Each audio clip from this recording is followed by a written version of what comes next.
I'm here to talk about success. The first rule of success is to have a vision.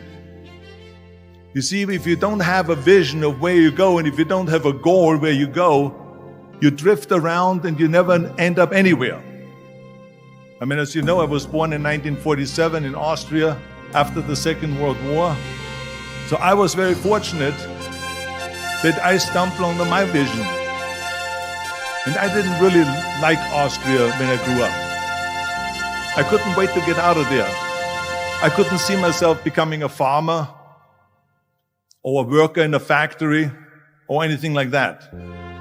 Even though my parents wanted me to stay there and have a normal life.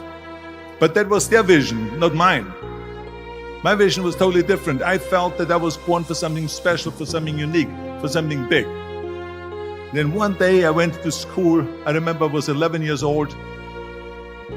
And they showed a documentary about America. And there they showed in this documentary the huge skyscrapers, the high-rises, the huge bridges, the 6-lane freeways, and all of this stuff. And I said to myself, that's where I want to be. I don't want to be around here with these little farmhouses and these little buildings. I want to be in America. One day after school, I walked by a store in Graz. So I went inside and I looked around, and then I saw a magazine. I saw a bodybuilding magazine that had Reg Park on the cover. Reg Park was then a 3-time Mr. Universe. And I saw him on the big screen as Hercules. I read that and I said to myself, wow, this is the blueprint for my life. This is exactly what I want to do. I want to become a bodybuilding champion just like Reg Park. I want to get into movies just like Reg Park.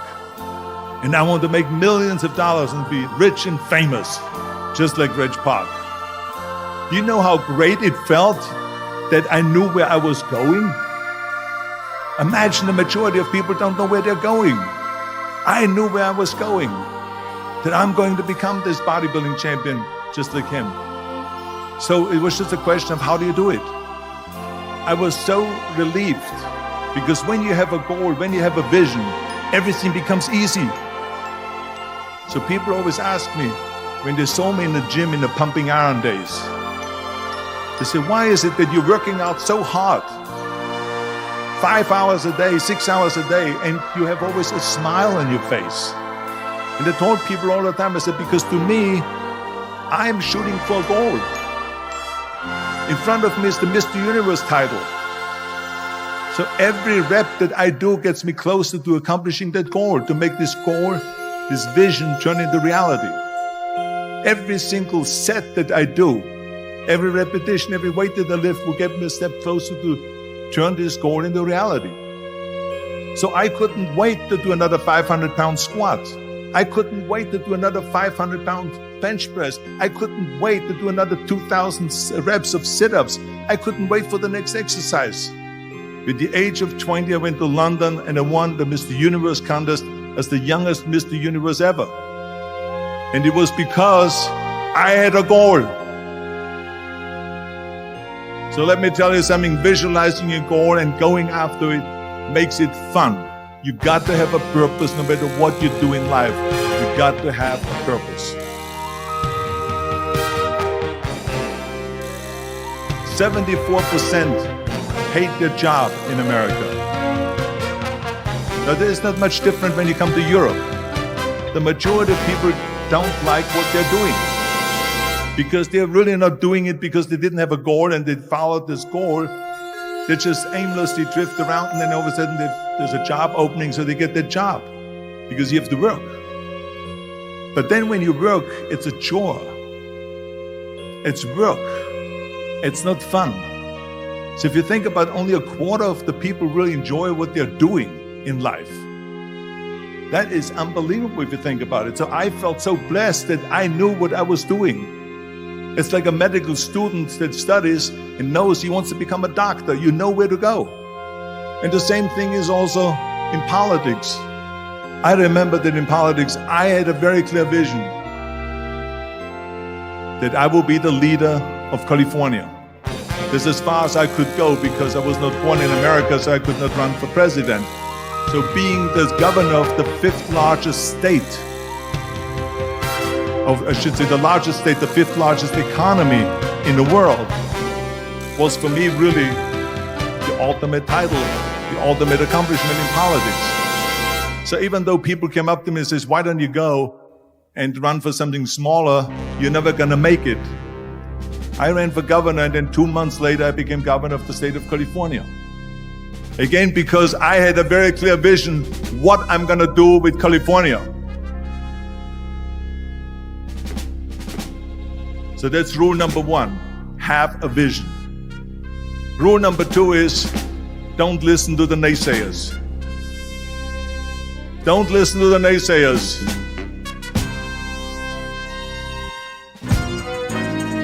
Everything I ever did, the thing that I heard out of people's mouth was, that's impossible. That can't be done. Or no. That is exactly what I heard. Of course, I proved to the people that it can't be done.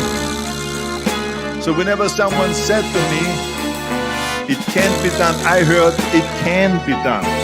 When they said no, I heard yes. And when they said it's impossible, I heard it is possible. I'm a strong believer of what Nelson Mandela said, that everything is always impossible until someone does it. Well, I'm going to be the one that said to myself, I'm going to do it and I'm going to show it to them. Maybe it has never been done before. That's perfectly fine with me. But I'm going to do it. And I did not listen to the naysayers. It's all about the hard work that you put in. I said to myself, in bodybuilding, I worked out 5-6 hours a day. I'm going to do the same thing now for acting. And of course I went to college to study English. I studied the accent removal, acting classes, and all of this stuff all day long. I worked and I worked and I worked. And within a short period of time I made one movie called Hercules in New York, which of course went right into the toilet. But it didn't discourage me. I still had the same vision. And then all of a sudden I did Streets of San Francisco.